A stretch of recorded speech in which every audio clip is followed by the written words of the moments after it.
What's up guys, and welcome back to this Mercedes minibus motorhome conversion.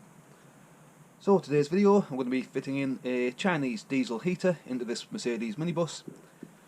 The bus itself does already have one of the older style German Eber heaters in it, but it's 18 years old and all of the ducting is pretty much worn away, so it's all been ripped out already. And the unit itself has a control unit on the bus controls that only comes on when the bus itself is running, which isn't ideal, and the price of changing the controller on the Eber diesel heaters is pretty much the same as a brand new Chinese diesel heater anyway. And these come with full remote control, 7-day timer, things like that. Now I'm hoping to get this mounted underneath the bus. There's already a mounting for the previous diesel heater underneath the bus, so I'm hoping to remove that and fit this in its place. If not, worst case scenario, I'll put it underneath the sofa bed, but I'm hoping to actually get it mounted under the bus, just with the ducting coming up through the flooring and out through a vent, just to make it nice and quiet so you'll barely be able to hear the heater or the pump when it's running. Now I've fitted one of these before, and I've also fitted a Propex heater, so I'll put some links in the cards up in the top for some of the previous installs of the night heaters. They're relatively simple and straightforward to fit. You've got an intake and an exhaust for the airflow, you've got your hot air out, and you've got your fuel line going in from whether it's plumbed into the vehicle tank or the separate tank. And I'm thinking I might run it from the separate tank, because I should be able to mount the separate tank right next to the mounting bracket underneath the bus. We'll get under the bus in a minute and I'll show you the mounting system that's already in place, just to show you what I'm on about. So I'm going to get some safety gear out, some tools out, I'm going to get cracked on, get the old heater removed, get this one fitted, and hopefully by the end of the video we'll have a fully fitted diesel heater, providing nice warm air into the bus, which means I'll then be able to continue with the conversion over the winter period. I'll put links in the description for this heater, as well as for all my social feeds and things like that as well, so have a look in the description for links to this heater, as well as links to everything else for the Campervan builder. So let's get cracked on. Right, so there's the original Eberspacher mounting bracket for the original 12-volt heater. Thankfully, when they're building these buses, they do think about maintenance, and they've put an access hatch there already. So it's going to make it that little bit easier just to be able to get in, get the bracket down, and hopefully get the unit removed. But as you can see, looking at the exhaust pipe, things like that, it's certainly getting past its best. All of this would have needed replacing anyway. All of the venting ducting was starting to split as well. The exhaust is fully split. So as I say, it would have needed general maintenance anyway, so for the price of the maintenance I might as well just remove the unit, sell the unit on, fit a Chinese one instead, and we'll get just the same heating out of it, and hopefully we might even be able to get some money back by selling this one on. So let's try and get this unit out and see about getting a new one in. So I've managed to get 3 of the nuts bolts out of the access cover.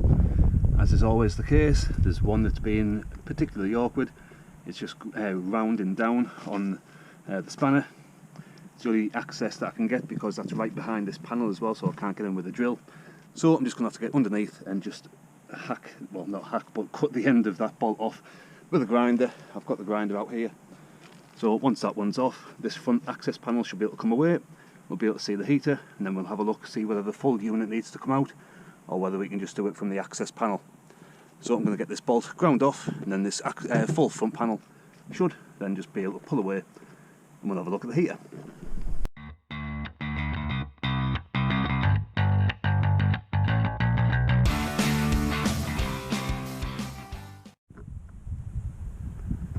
Right, so there's the old unit, and to be fair, it actually looks in really good condition.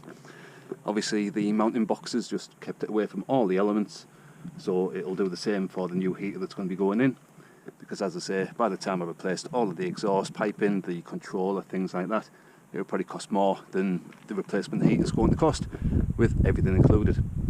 So I'm going to get this one removed, try and get it all removed as complete as possible, and then we'll have a look at getting the new heater fitted in. Right, so after a few more cutting of bolts here and there, that's the old Eberspacher unit finally out, and that's the mounting bracket for the unit.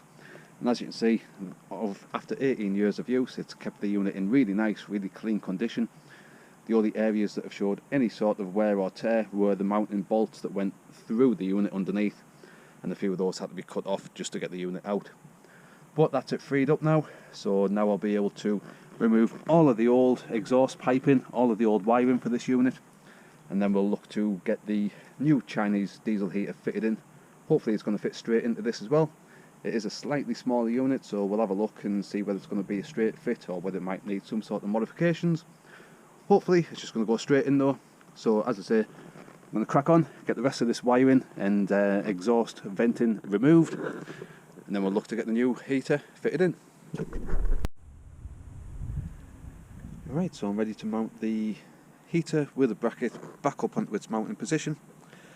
I've got the fresh air intake running off the same feed that the previous Eberspacher one had, so that actually has an intake that goes back up into the unit, and I've used the original Eberspacher air filter with the new filter screwed into the end as well, so basically this is getting filtered twice through, which is just all the more better, because as I say, this is pretty much exactly the same layout regards to the old heater for the new one. So I might as well try and replicate the old one as best as possible. So I've also mounted the fuel pump on the back, just like the old one was as well. So this is now ready to get mounted back up, and I'll be able to get the remaining little connections from the fuel pipe to the fuel pump connected in. Get the wiring ran. I've already got a wire ran through for the controller going up where the previous wires came down. And then it's just going to be a case of getting the other connectors plugged in, getting the power feed, giving it a fire up, and hopefully we're going to have some nice warm heat coming through soon. The only other main thing that's going to be left to do is I'm going to have to cut quite a large hole through the flooring for the air duct to go through. That's just going to be with a hole saw straight through, so I'll pick it up when that's ready for cutting through as well. First things first, I'll get this bracket back up, get the front cover back on, and then there's only a couple more things to do, and we should have a heater fully fitted.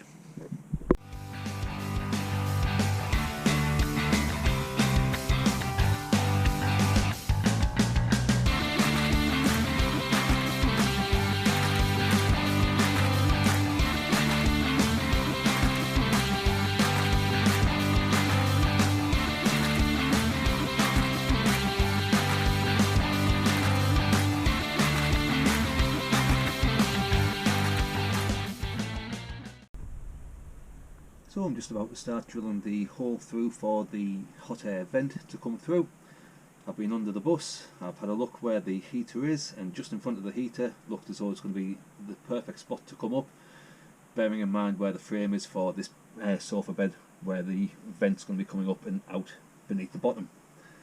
I've already drilled a pilot hole there, you can see straight through to the bottom, and that's big enough and close enough for the hole saw that's going to be required for the vent to go in without cutting into any of the frame from the bed frame itself. So now I'm just going to get that attached to a drill, get this hole saw drilled all the way through both layers of flooring and the insulation, and then we'll be able to feed the hot air vent pipe down, get it connected to the heater, get it connected to a vent, and then we should be able to get it fired up and see if it's all working.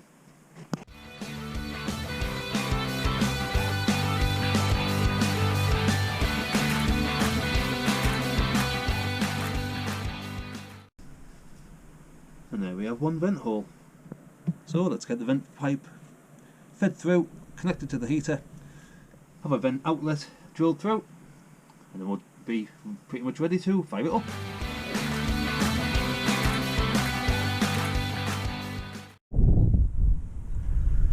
Right, so there's everything connected underneath the bus. The only thing left to do is pop back up and put a vent on.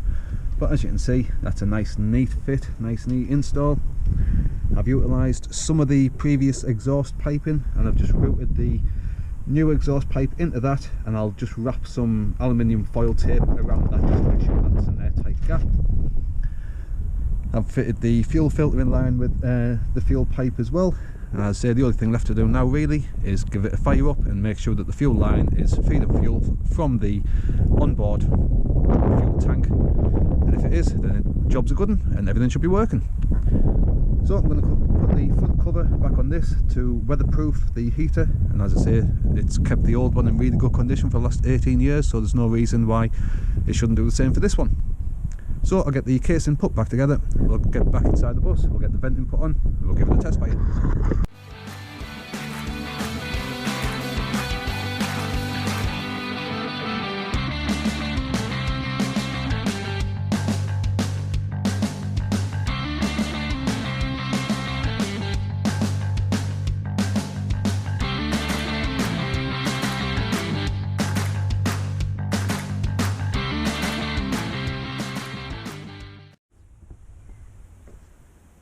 Right guys, so as you can see, I've finished mounting the external fuel tank and I've put this underneath the sofa bed inside the conversion.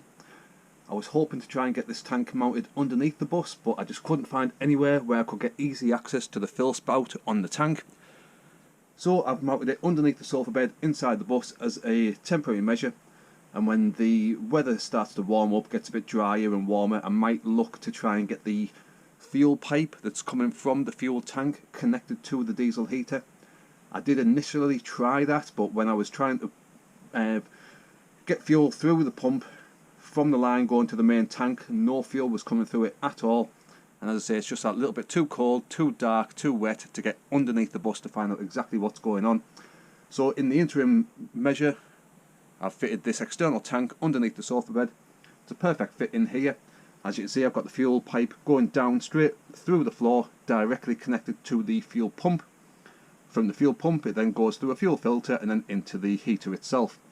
The fuel piping is super easy to put on. It's quite literally just push connections on all of the connections for the tank, for the fuel pump and for the heater. They all come with small little clamps as well. Put the clamp over the tube, and that just makes sure that the tube can't come away from the nozzles. So as I say, this is the external tank fitted in. I've got the hot air pipe all fed through now as well. And as you can probably see over there, I've got the controller mounted where the previous controller used to be as well. So it's a little bit nippy in here at the moment, so I'm going to give the heater a test fire. I'm going to run the temperature and I'm going to see how long it takes to get up from, I think it's around about 7 degrees in here at the moment, so we'll run it and try and get it up to about 17-18 degrees and see how long that takes. But in regards to getting the heater fitted and the external tank fitted, that's everything done. So last things last is just to give the test fire and make sure everything's working. And as you can see on there, at the moment it is quite a chilly 7 degrees inside this bus at the moment. So if we turn the heater on, it should fire up, and hopefully within a few minutes we'll get that bus, get the temperature rising. We'll get it to a nice comfortable temperature, then I can crack on with some more jobs in here. So it's been one of the priorities to get this heater fitted in, just so I can actually continue working inside in a bit more comfortable temperature. So we'll give the heater a test fire on, and you can see the symbols have started to change on the display there. Now the heater does take a minute to fire in. It needs to warm the glow plug up first, then it'll start running fuel through it. So I'll pick it up in a minute when the heater's fully running, starting to kick out some warm air, and we'll see how quickly it takes to rise the temperature up. Right, so as you can see in here, the heater's still on at the moment. I've had it on for just over an hour or so now, and it's taken the temperature, as you can see, up from 7C up to 18 degrees C. So it's made it a hell of a lot more manageable, comfortable temperature to be able to work in the bus over the winter months.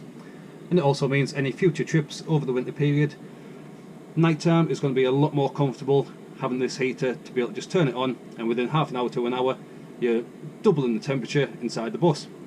And this thermostat for the controller is pretty much at the most remote area of the bus, because the vent is going to be pushing all the heat and all the hot air down into this, into the main living area. So the hot air needs to fully circulate to be able to get all the way back around to increase the temperature where the thermostat is inside the controller. So there we go guys, that's how I've fitted in this Chinese diesel heater into this Mercedes minibus motorhome conversion, utilising the external fuel tank and running all of the heater pipes up and having the controller system working as well. So I hope you found this video useful. If you did, please do give this video a good old thumbs up. have a look in the description if you're looking for this type of heater. I'll put links in the description beneath the video, going to both eBay and Amazon for sellers of these heaters. They're generally round about £110 to £120 per heater, which is a really good price. As I say, it's around about the same price as it would have cost me to have converted the old Eber heater across to the newer controller switch, this, that, the other. And I figured for the same price I might as well get a brand new unit with a warranty in place. So, as I say, this is the Chinese diesel heater, fully fitted externally into this conversion. As I say, I hope you found the video useful. Give the video a thumbs up. Have a look at my channel for previous conversion work as well. There's 5 fully documented vans, documented job by job on my channel. Plenty more to come as well. So hit that subscribe button, thumbs up the video, and hopefully I'll see you on the next video of the series. Thanks for watching. Cheers.